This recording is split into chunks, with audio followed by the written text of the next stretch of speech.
وَيَعْفُو عَنْ كَثِيرٍ صدق اللہ العظیم۔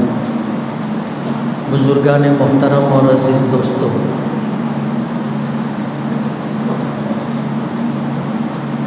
ہم اور آپ اس بات کو اچھی طرح جانتے ہیں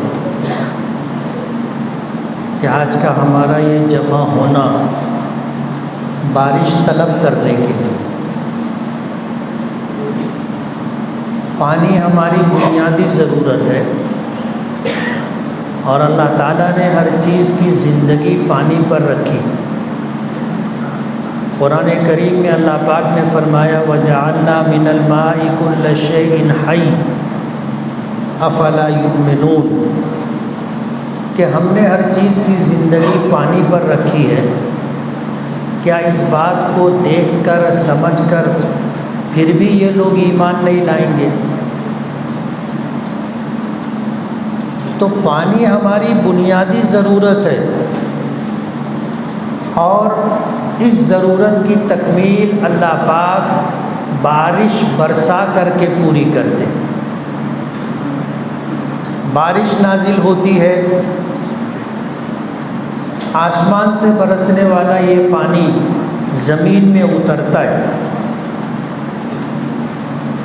کھیتیاں غلہ دیتی ہیں، باغات پھل پھول دیتے ہیں، اور یہی پانی زمین میں محفوظ رہتا ہے اور سال بھر ہماری ضرورتیں اس سے پوری ہوتی ہیں۔ ظاہر بات ہے کہ بارش کے موسم میں ہوتی ہے، سال بھر بارش نہیں ہوتی۔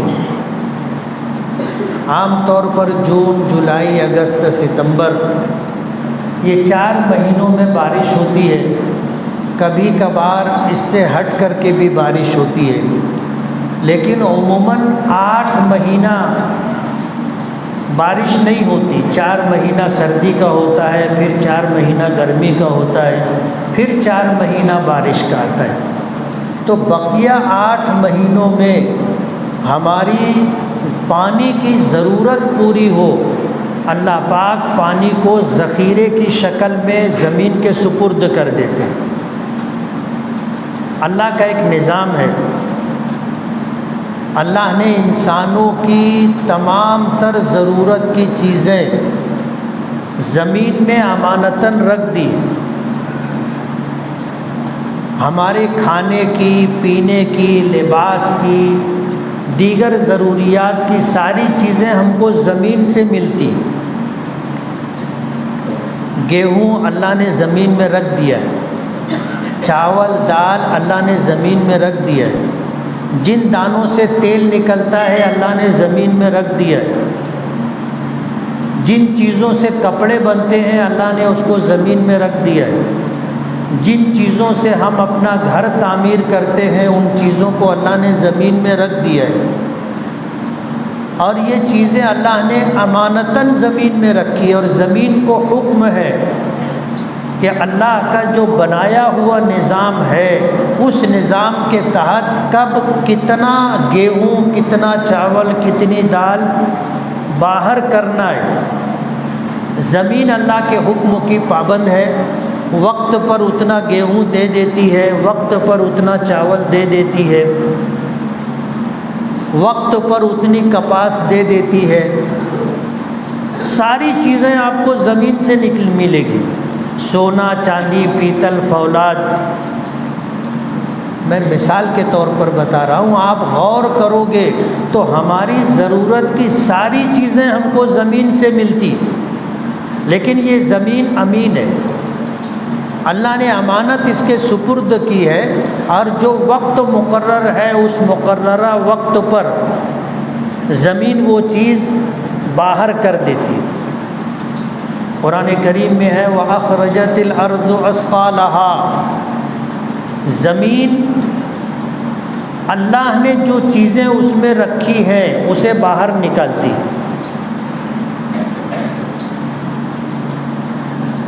اب ظاہر بات ہے پانی بھی اللہ نے ہمیں دیا، ہماری بنیادی ضرورت ہے، اللہ نے اس کو زمین میں رکھا ہے۔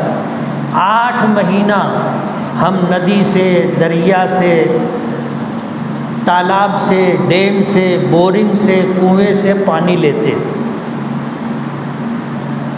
یہ زمین کے اندر اللہ نے امانتاً رکھا ہے۔ اب اگر اللہ آسمان سے بارش نہ برسائے تو پھر دقتیں پیش آتی۔ ظاہر بات ہے فصل تیار نہیں ہوگی، 8 مہینہ ہماری پانی کی ضرورت کیسے پوری ہوگی؟ اللہ کا ایک نظام ہے اور اللہ اپنے نظام کو چلاتے ہیں اور اس میں کسی کے محتاج نہیں ہے۔ بارش برسانے کے لیے اللہ کا فیصلہ چاہیے۔ اگر ساری دنیا مل کر بارش برسانا چاہے اور اللہ نہ چاہے تو بارش نازل نہیں ہوگی، اور ساری دنیا چاہے کہ بارش روک دے لیکن اللہ برسانا چاہے تو آسمان سے بارش نازل ہوگی۔ ساری دنیا اپنی تمام تر ترقیات کے باوجود قدرت کے سامنے بے بس ہے۔ اللہ کا نظام ہے اور اس نظام کے تحت کائنات کا نظام چلتا ہے۔ آج ہم لوگ پانی کے لیے، پانی مانگنے کے لیے جمع ہوئے، استسقاء کے لیے۔ نبی کریم صلی اللہ علیہ وسلم نے پانی کو طلب کرنے کے لیے کبھی دعا بھی کی ہے، کبھی آپ بستی سے باہر نکل کر کے نماز بھی آپ نے پڑھی ہے، کبھی دوران خطبہ بھی آپ نے دعا کی ہے۔ یہ سارا عمل نبی کریم صلی اللہ علیہ وسلم سے منقول ہے۔ اس لیے بارش طلب کرنا نبی کریم صلی اللہ علیہ وسلم کی سنت ہے، اور اللہ کا بھی حکم ہے تم مانگو میں عطا کروں گا، تم دعا کرو میں قبول کروں گا۔ ہمیں اس موقع پر غور یہ کرنا ہے کہ آخر بارش کیوں رکی؟ اللہ نے بلا وجہ تو بارش نہیں روکی ہوگی۔ قرآن کریم کی جس آیت کی میں نے تلاوت کی ہے، اللہ پاک فرماتے ہیں کہ تمہیں جو مصیبتیں پہنچتی ہیں، تم پر جو حالات آتے ہیں، یہ تمہاری بدعمالیوں کا نتیجہ ہے، اور نہ جانے تمہاری کتنی بدعمالیاں اور کتنے گناہ اللہ معاف کر دیتا ہے۔ تو اللہ پاک کی طرف سے بارش کا رک جانا کوئی ظلم نہیں ہے، یہ ہماری بدعمالیوں کی وجہ سے۔ آج اگر غور کرو گے، ہم اپنے آپ پر غور کریں، اپنے گرد و پیش کو دیکھیں، اپنے تعلق رکھنے والوں کے حالات کو دیکھیں تو اندازہ ہوگا کہ ہم میں بہت بڑی تعداد بے نمازیوں کی ہے، نماز پڑھتے ہی نہیں۔ جبکہ نماز کے متعلق آتا ہے کہ نماز مومن اور کافر کے درمیان فرق کرنے والی چیز ہے۔ کافر نماز نہیں پڑھتا ہے۔ حضور نے فرمایا یہ کسی عالم کی بات نہیں ہے، کسی مفتی کا فتویٰ نہیں ہے۔ مومن اور کافر کے درمیان فرق کرنے والی چیز نماز ہے، یہ حدیث پاک کا مفہوم ہے۔ آپ سمجھتے ہو حدیث ان الفاظ کو کہتے ہیں جو نبی کریم صلی اللہ علیہ وسلم نے اپنی امت کو عطا کی۔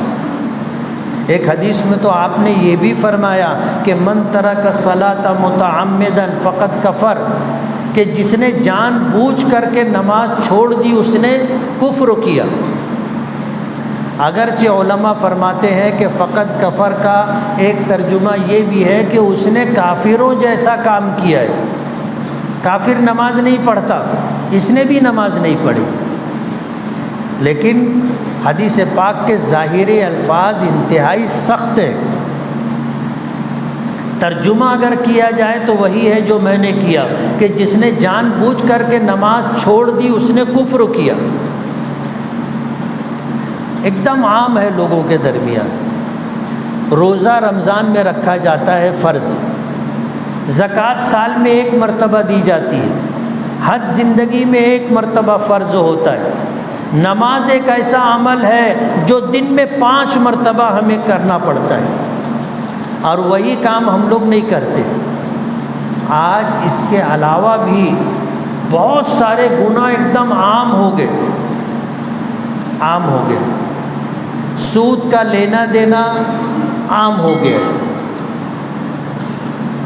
بتانے والوں نے بتایا ہے کہ پکے محلوں کے لوگ، یعنی جس میں نیا پورا، اسلام پورا، چنا بھٹی، بیل باغ، ایسے پکے علاقوں کے لوگ، کیمپ میں کوئی عورت ہے غیر مسلم، اس کے پاس جا کر کے سود پر رقم ادھار لے کر کے آتے، اور اس میں عورتوں کی تعداد زیادہ ہے۔ 2 سال کے لیے 30,000 روپیہ ادھار لے کر کے آتے ہیں، اور اسے پھر سود کے ساتھ اسے 42,000 روپیہ دینا پڑتا ہے۔ 1 لاکھ روپیہ لاتے ہیں، 10,000 روپیہ مہینہ اس کو بیاج دینا پڑتا ہے، اور پکے محلے کی عورتیں جا کر کے لے کر کے آتی، ایک ایک گھر کی کئی عورتیں لے کر کے آتی، جبکہ سود کے متعلق آتا ہے کہ سود کا 1 پیسہ اپنی سگی ماں سے 36 مرتبہ زنا کرنے کے برابر گناہ رکھتا ہے۔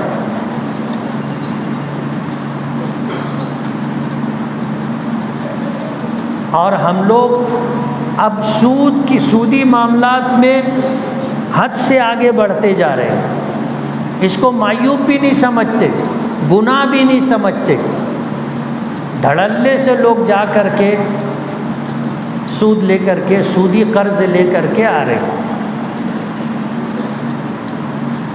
یہ گناہ تو ہے۔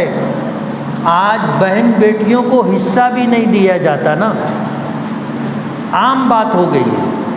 کتنے گھرانے تو ایسے ہیں کہ جو کاروبار پر قابض ہے، ماں باپ کے انتقال کو برسوں گزر گئے، وہ حصہ کرتا ہی نہیں، میراث تقسیم کرتا ہی نہیں، بہنیں حصہ مانگتے رہتی ہیں، بھائی حصہ بکرا ہونے کا انتظار کرتے رہتے ہیں، اور میراث تقسیم نہیں کی جاتی۔ ہیلے بہانے سے اس کو کیسے ٹالا جا سکتا ہے، اس بات کی کوشش ہوتی۔ بھائی لوگ تو کسی نہ کسی درجے میں لڑ بھیڑ کر کے، بھنگڑ کر کے اپنا حصہ لے لیتے ہیں کم زیادہ۔ بہنیں اگر حصہ مانگتی ہیں تو ان کے لیے گھر کا دروازہ بند کر دیا جاتا ہے کہ آج کے بعد گھر آنا نہیں، اور بیچاری بے بس ہو جاتی۔ بہنوئی بولو حصہ مانگنے آئے تو اس کو کہتے ہیں کہ تیرا کیا ہے، تیرا کیا ہے، یعنی اس ایک بہن کو بے یارو مددگار کر دیتے، اس کو حصہ دیتے نہیں، اور اگر اس کا شوہر آئے تو اس کو بولتے تیرا کچھ نہیں ہے، تو بیچ میں بولنا نہیں۔ لوگوں کا حق مارا جا رہا ہے، اور یہ بھی عام بات ہو گئی، عام بات ہو گئی۔ ان جیسے گناہوں کو اگر ہم لوگ گنانا چاہیں تو بات بہت لمبی ہو جائے گی، لیکن مجھے کہنا یہ ہے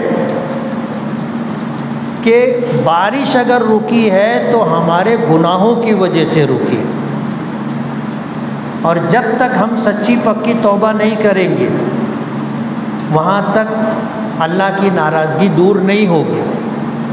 حدیث پاک میں آتا ہے کہ اگر بے زبان جانور نہیں ہوتے تو انسانوں کی نافرمانی اور گناہوں کی وجہ سے اللہ ایک قطرہ بارش کا نہیں برساتا۔ اب یہ جو پانی برس جا رہا ہے یہ بے زبان جانوروں کی وجہ سے، ان کے طوفان، ہمارے اعمال تو ایسے تھے کہ ایک قطرہ بھی ہم کو نہیں ملتا۔ آج اس وقت ہم لوگوں کو اپنا جائزہ لینے کی ضرورت ہے۔ اللہ کی رحمت طلب کرنے کے لیے علماء نے، نبی کریم صلی اللہ علیہ وسلم نے ہمیں طریقہ بتایا ہے۔ اگر کوئی انسان یہ چاہے کہ اس کی دعا قبول ہو تو اس کو اولاً توبہ کرنا چاہیے، اور توبہ کرنے کے بعد اسے چاہیے کہ دعا کرنے سے پہلے کوئی نیکی کرے، اللہ کا ذکر کرے، قرآن کریم کی تلاوت کرے، صدقہ و خیرات کرے، نماز صلاۃ الحاجت پڑھے، نماز استسقاء نماز پڑھے۔ یہ وہ اعمال ہیں کہ آدمی پہلے اللہ کو راضی کرنے کے لیے اللہ کی بندگی بجا لائے، عبادت کرے، اور اس کے بعد پھر اللہ سے مانگے۔ دعا کے قبول ہونے کا ایک راستہ یہ بھی ہے۔ ایسے آدمی جب دعا کرے اللہ قبول کرتا ہے۔ اللہ اپنے بندوں کو کبھی مایوس نہیں کرتا، کبھی مایوس نہیں کرتا۔ اللہ اپنے بندوں کی دعا ہر حال میں قبول کرتا ہے، لیکن ظاہری طور پر دعاؤں کی قبولیت جن باتوں پر موقوف ہے ان کاموں کا انجام دینا ضروری ہے۔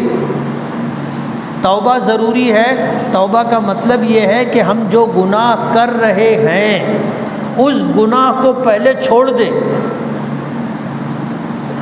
چھوڑ دینے کے بعد ندامت کے ساتھ، شرمندگی کے ساتھ اللہ کے سامنے معافی مانگے، اور معافی مانگنے کے بعد آئندہ گناہ نہ کرنے کا پکا ارادہ کرے۔ اس کو کہتے ہیں توبہ۔ کان پکڑ لینا، دونوں رخسار پر گال پر ہاتھ لگا لینا، یہ توبہ نہیں ہے۔ توبہ یہ ہے کہ آدمی پہلے گناہ چھوڑے، پھر نادم اور شرمندہ بھی ہو، اور پھر اللہ سے معافی مانگے، اور پھر آئندہ گناہ نہ کرنے کا پکا ارادہ کرے۔ ان چار چیزوں کو اگر جمع کیا جاتا ہے تو یہ عمل توبہ کہلاتا ہے۔ اس لیے ہمیں صرف بارش ہی کے لیے نہیں، اپنی دنیا اور آخرت سنور جائے اس کے لیے توبہ کرنا ضروری ہے۔ آپ یہ مت سمجھو کہ ہم توبہ کریں گے تو صرف بارش کے لیے اور بارش ہوگی۔ آپ یقین مانو، آپ نے اگر توبہ کر لی تو اب تک زندگی کے جتنے گناہ تم نے کیے اللہ سب معاف کر دے گا۔ بارش تو برسے گی انشاءاللہ، ہمیں مایوسی نہیں ہے۔ اللہ پاک باران رحمت کا نزول فرمائیں گے۔ ہمیں توبہ کے بعد دعا کرنی، اور دعا کے لیے بھی جیسا کہ مفتی صاحب نے فرمایا کہ آدمی دعا کرے تو دعا میں دل بھی شامل ہو، دل بھی شامل ہو، اور جب تک دل دعا میں شامل نہیں ہوتا دعا قبول نہیں ہوتی۔ یعنی غافل دل کی دعا اللہ قبول نہیں کرتا۔ حجاج ابن یوسف کا واقعہ سنایا، وہ تھا ایسا ہی آدمی، حافظ قرآن تھا، اور ایسا حافظ قرآن تھا کہ شاید ایسے حافظ نہیں ملیں گے۔ اپنی جگہ سے اٹھ کر کے اپنے گھوڑے پر سوار ہونے تک پورے قرآن پاک پر اس کی نظر ہو جاتی تھی۔ آج ہم میں کون ایسا حافظ ملے گا؟ اور اس کے حافظ ہونے کا ہی یہ اثر تھا کہ اس نے قرآن پاک پر زیر زبر پیش لگائے۔ اب آپ سوچو اگر یہ زیر زبر پیش نکال دیا جائے تو ہم میں سے کون ہے جو قرآن کریم پڑھ لے گا؟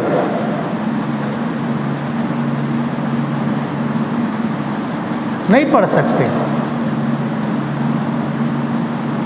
عوام تو عوام، خواص بھی مشکل سے قرآن پاک پڑھ پائیں گے۔ تو یہ قرآن کریم پہ جو اعراب لگایا گیا ہے، زیر زبر پیش، جذب، تشدید، تنوین، یہ حجاج ابن یوسف نے لگایا ہے۔ ایسا زبردست کام اس نے کیا ہے کہ آج قیامت تک جتنے لوگ قرآن پاک پڑھیں گے ان کو جتنا ثواب ملے گا اتنا ہی ثواب حجاج ابن یوسف کو بھی ملے گا۔ ظالم بھی بہت بڑا تھا، ظالم بھی بہت بڑا تھا. اس کے متعلق آتا ہے کہ 1.25 لاکھ لوگوں کو اس نے ناحق قتل کیا تھا، اور جو گنہگار تھے، قتل کے مستحق تھے، وہ الگ ہیں. ناحق اس نے 1.25 لاکھ لوگوں کو قتل کیا تھا.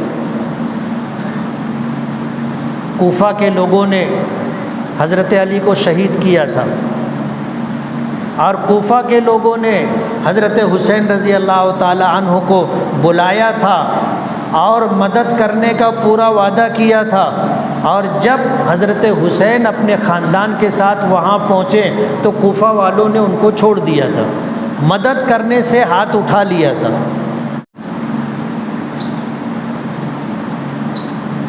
حجاج ابن یوسف ایک مکتب میں بچوں کو قرآن کریم پڑھایا کرتا تھا. سلیمان ابن عبد الملک کا جب گزر ہوا تو دیکھا کہ استاذ مکتب میں نہیں ہے، لیکن ایک بچہ بھی بے لائن نہیں ہے، سب برابر پڑھ رہے ہیں. تو اس نے پوچھا کہ ان کا استاذ کون ہے؟ تو بتایا کہ حجاج ابن یوسف. تو اس نے فیصلہ کیا کہ یہ آدمی بہترین منتظم ہے. اس کو مکتب سے اٹھایا، کوفہ کا گورنر بنا کر کے کوفہ بھیج دیا. تاریخ میں آتا ہے پہلا جمعہ تھا، جب وہ خطبہ دینے کے لیے ممبر پر چڑھا تو جب ادھر دیکھنے لگا تو ادھر سے لوگوں نے کنکر مارے، ادھر دیکھنے لگا تو ادھر سے لوگوں نے کنکر مارے. یہ حال تھا کوفہ والوں کا کہ اپنے گورنر اور امیر کے ساتھ جمعہ کے خطبے میں یہ سلوک کیا کرتے تھے. حجاج تو حجاج تھا نا، اس نے دیکھا اس طرف، ایک آدمی سے پوچھا کنکر کس نے مارا ہے؟ بولے مجھے نہیں معلوم. فوجی کو حکم دیا اس کو لے جاؤ مسجد کے صحن میں، اس کی گردن مار دو. جس سے پوچھا اس نے انکار کیا، مسجد کے صحن میں اس کا سر قلم کروا دیا، اور اس نے کہا کہ میں تم پر اللہ کا عذاب بن کر کے آیا ہوں، اللہ کا عذاب بن کر کے آیا ہوں. 70 لوگوں کو جمعہ کے دن اس حرکت پر اس نے قتل کیا تھا، اور سب کا سر تھیلے میں بھرا سلیمان ابن عبد الملک کو بھیج دیا. تو اس نے کہا کہ یہ کیا ہے؟ بولے اب خراج پابندی، ٹیکس پابندی کے ساتھ آئے گا. آنے لگا. ظالم بھی اتنا بڑا تھا، نیکی بھی اتنی بڑی کی، اور جب اس کے انتقال کا وقت آیا تو اس نے جو لوگ موجود تھے ان سے یہ کہا کہ مجھ کو بستر سے اٹھا کر کے نیچے زمین پر ڈال دو. لوگوں کی ہمت نہیں ہو رہی تھی کہ ابھی اس کو اٹھا کے زمین پہ ڈالیں، بولے گا ان کو بھی لے جاؤ. تو لوگ ہمت نہیں کر رہے تھے. اس نے کہا کہ نہیں، تم مجھے بستر سے اٹھا کر کے زمین پر ڈال دو. زمین پر ڈال دیا گیا تو اس نے اپنا رخسار زمین پر رکھا اور اللہ کی بارگاہ میں یہ بات عرض کی، اللہ کی بارگاہ میں یہ بات عرض کی کہ چھوٹے موٹے گنہگار اور ظالموں کو اگر تو نے بخشا تو یہ تیری غفاریت نہیں ہے، یہ تیری صفت رحمان و رحیم کا ظہور نہیں ہے. مجھ جیسے ظالم کو، مجھ جیسے پاپی کو اگر تو معاف کرے تو یہ تیری صفت رحمان و رحیم کا تقاضا ہے. دعا بھی ایسی مانگی. اب وہ تو کل قیامت میں پتہ چلے گا اللہ نے اس کے ساتھ کیا معاملہ کیا. لیکن بتانا یہ ہے کہ آدمی اگر توبہ کر لے تو اللہ قبول کرتا ہے. آج اس موقع پر ہم سب گنہگار ہیں، میں بھی گنہگار ہوں اور پورا مجمع بھی گنہگار ہے. اس لیے کہ حضور نے فرمایا کلکم خطاؤن، تم سب کے سب خطا کار ہو. بے عیب اللہ کی ذات ہے. ہم میں کا ہر شخص گنہگار ہے اور اسے یہ یقین کر لینا چاہیے، مان لینا چاہیے. اپنی صفائی وفائی میں کچھ کہنے کا نہیں، مان لینا چاہیے. اس لیے کہ حضور نے فرمایا ہے تم خطا کار ہو، تم گنہگار ہو. اور اس کے بعد حضور نے فرمایا وخیر الخطائین التوابون، کہ بہترین خطا کار وہ ہے کہ اپنی خطاؤں اور گناہوں کے بعد اللہ سے توبہ کرے۔ آپ توبہ کرو، اللہ کی رحمت کا ظہور ہوگا، ہمیں مایوسی نہیں ہے، اللہ باران رحمت کا نزول فرمائیں گے۔ آج کچھ لوگ بتانے لگے کہ سٹانہ میں آج بہت اچھی بارش ہوئی، میں نے کہا چلو سٹانہ تک تو آئی، مالیگاؤں بھی آ جائے گی، کوئی مایوسی نہیں ہے، سبھی لوگ توبہ و استغفار کر رہے ہیں۔ آج مرد حضرات تو ہیں، ہماری مائیں اور بہنیں اتنی بڑی تعداد میں آئی ہیں کہ مسجد کے چاروں طرف خواتین کا مجمع ہے، آنے کا راستہ نہیں ہے۔ آپ دیکھو گے مسجد میں جو لوگ آ گئے، اب مسجد میں آنے کے لیے راستہ نہیں، اور دنیا والوں کا یہ ضابطہ ہے، اگر کسی سے کوئی غلطی ہو گئی